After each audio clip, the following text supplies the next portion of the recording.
그다음에 이제 네 번째, 이건 아까 이제 태린이 규화 아빠께서 계속 저한테 질문하셨던 거예요. 감당할 수 없는 큰 실패 경험이 반복될 때. 그러니까 아이가 할 수 있는 걸 주셔야지 너무 할 수 없는 거를 알아서 해야 하고 방치를 해버리시잖아요. 자포자기라겠군요. 그러면 아이들이 자포자기가 되기도 하고 이제 많이 겁을 좀 먹게 돼요. 그래서 어머님들이 이렇게 잘하신 경우들이 어떻게 되냐면요. 다섯 번째로 실패가 두려워서 아이들이 기회조차 주지 않을 경우가 많아요. 왜냐하면 내가 어렸을 때 이래서 내가 너무 힘들었어. 그랬기 때문에 내가 하나하나 가르쳐 줄래. 이렇게 되기 때문에 오히려 그 실패 경험을 두려워서 아이들이 기회를 안 주시는 경우가 많습니다. 그래서 좀 이런 것들을 좀 두려워하지 말고 적절하게 아이가 유아교육에서는 이렇게 해요. 아이가 할 수 있는 것보다 약간 어려운 거를 시도하게 하라. 약간 어려운 거. 그래서 좀 도전하면서 조금 극복해 실패도 하지만 그다음에 도전해서 성공할 수 있는 그 거리를 좀 마련해 줘라. 이게 교육적인 입장에서도 그렇게 이야기하거든요. 심리에서도 마찬가지입니다. 그래서 이런 부분들을 좀 같이 발맞춰 나가시면 좀 도움이 되실 것 같습니다. 근데 사실 이제 저희가 5살, 6살 이렇게 한 해 한 해 갈수록 네네. 그 자기 주도성이 발달한 아이들이 굉장히 부럽거든요. 네, 근데 그렇죠. 전 부모니까. 네네.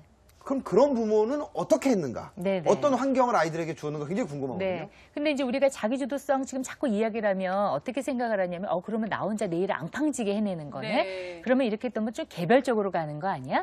너무 자기 일만 딱 이렇게 하는 거 아니야? 이렇게 좀 생각하실 수 있어요. 근데 아까 맨 처음에 정의에서도 제가 말씀드렸지만 자기주도성이라는 거는 때로는 독립적으로 때로는 협동을 하면서 문제를 해결해 나가게 됩니다. 자기주도성이라고 하는 것은. 그렇기 때문에 이게 타인에 대해서 이제 이것을 어떻게 배려하고 하느냐인데 보통 자기주도성이라는 것이 발달한 아이들을 보면은 일단은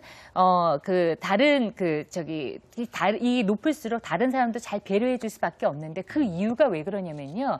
이 부모님들의 양육 태도에 그 답이 있어요. 보통은 이제 부모님들이 이런 아이들은 좀 애정적으로 좀 대하시고요. 그리고 좀 허용적이에요. 그러니까 좀 실패하고 성공하실 때 좀 기다려 주세요. 또 그리고 성취 동기를 많이 북돋아 주시죠. 그러니까 이런 경험을 한 아이들은 밖에 나가서 다른 사람도 그렇게 대우하면서 기다려줄 수 있게 돼요.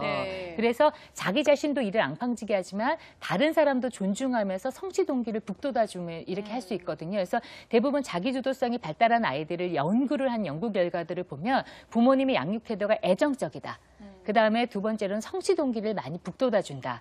그다음에 세 번째로는 이런 자율성에 대한 자율성을 많이 허용해준다. 이 세 가지 양육 태도가 아주 가장 두드러진 것으로 보고되고 있습니다. 네.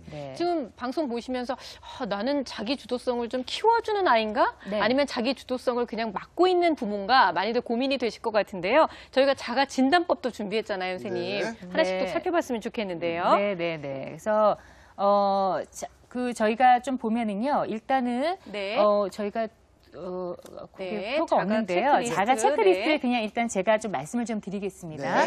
첫 번째로는 일상적인 일들을 엄마가 많이 해주는 편이다. 그다음에 두 번째로는 생활 규칙을 정하기는 하지만 잘 지키지 않는다. 엄마 스스로가. 그러니까 엄마가 이랬다 저랬다 이제 일관성이 좀 없어지는 거예요. 엄마가. 그다음에 세 번째로는 엄마가 입히고 싶은 옷을 주로 골라 입힌다.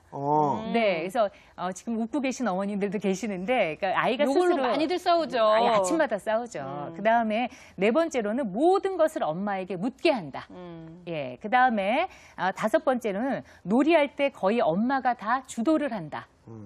그다음에 여섯 번째로는 아이가 중간에 포기하려고 하면 그대로 둔다. 보통은 이게 그래 그럼 하지 마. 너 힘들지? 어렵지? 그냥 놔둬. 이제 이렇게 하시는 거죠. 그다음에 일곱 번째는 이것도 많이 하실 거예요. 지금 이것도 피식 웃으시는 어머니들 많이 계실 텐데 쫓아다니면서 밥을 먹인다. 그러니까 스스로 할 수 있는 거를 잘 못하게 하는 거죠.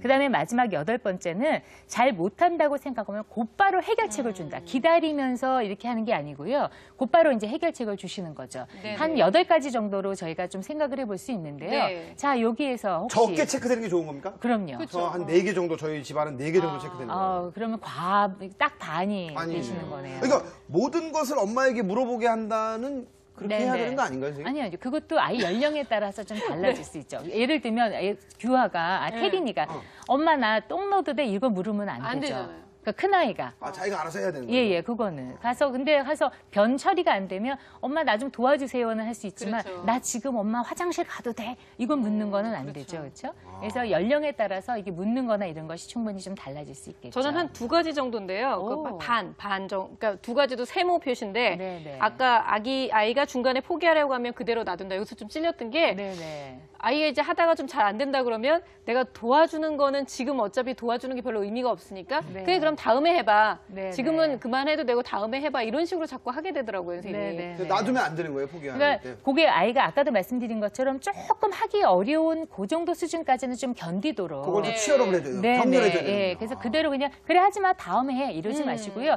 한 번만 좀 더 애써 더 볼까? 해볼까? 네. 어디 한번 보자. 그래도 요게 요만큼이 안 됐어. 요것만 조금 하면 될 것 같은데 이렇게 약간 힌트는 줄 수 있어요. 네네. 근데 그걸 엄마가 직접 들어가가지고 다 해주거나 짠 엄마가 했지 너도 할 수 있어 이러시면은 선생님, 그러면은 안 되죠. 6살이나 7살 정도 된 그 여자애들 네네. 말입니다. 네네.